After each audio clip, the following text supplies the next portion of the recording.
Hi guys, Robert Rivera here with the Rivera Trading Group, and I want to wish everyone an amazing Thanksgiving Day. We're getting ready to go see some family. In the meantime, I wanted to make this short video about this trade that I took last night that I think may be instructive for many reasons. This is gold. Gold had a big, massive drop that came into this support area, and now it is retracing. After looking at the higher time frame, the daily, and even I believe I looked at the weekly, I recognize the pattern that I'm looking at here is one of rejection from this top that may be going to the downside. It doesn't mean that it's going to permanently keep going down, but it looks like it certainly for the foreseeable future, gold is going to be dropping. And so after seeing this setup form here, I believe it was on the 1 hour when I was looking at it, I sent this to the group and I basically told them this is something that we need to be paying attention to because this is going to be a good one.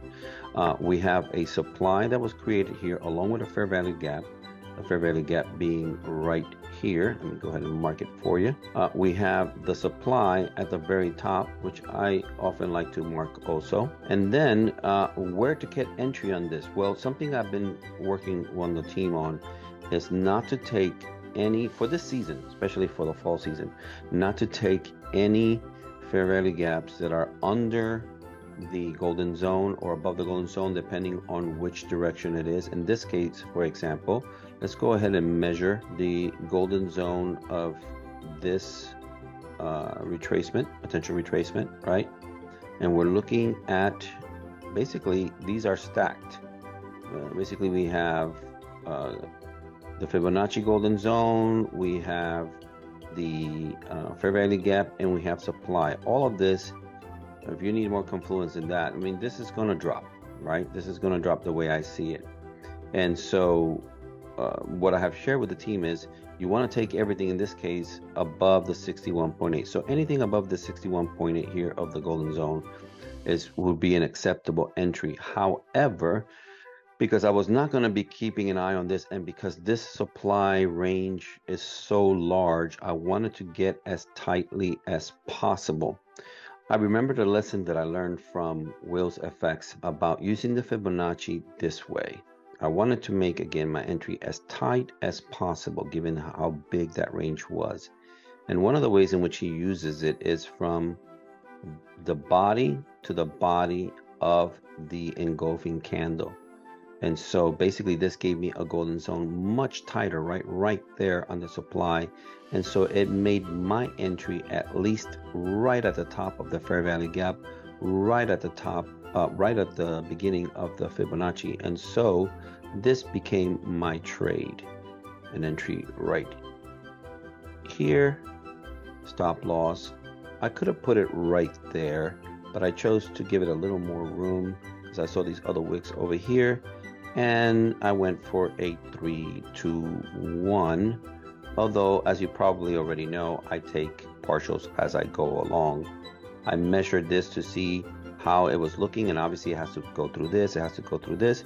And I believe this is ultimately where it wants to come, down here to the left. I believe that's where it's going.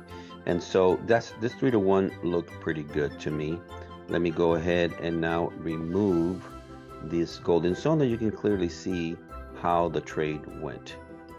This is how it consequently happened. That did not enter me into the trade, by the way. That did not enter me, and I thought, well, it looks like I missed the trade, but I didn't move it. I didn't panic. I didn't do anything. I just waited. And so sure enough, here it comes. Boom. That right there got me in the trade, and this is subsequently what occurred, and it is still on its way down at the moment. This is where it's at right now. I believe that this is going to have continuation to the downside. There is hardly no volume today because it's Thanksgiving and we're already in the New York time, but I'm going to let this run. I took a partial profit at 1-to-1. That was about 50 pips, and this went all the way to 75, and it's on its way to, I think it's 150 pips or something like that. And so what's left of the trade, I'm going to let it run. Now I'm going to go to the MT4 to show you how the trade is progressing. Of course, it is still open because it is still moving currently. and we're not going to see this probably until maybe even Monday, see the end result of this trade, because again, there's very, very little volume, and I don't anticipate any volume today or tomorrow, although it could still happen during London. Okay, take care, guys, and I hope everybody has a great Thanksgiving. Bye-bye.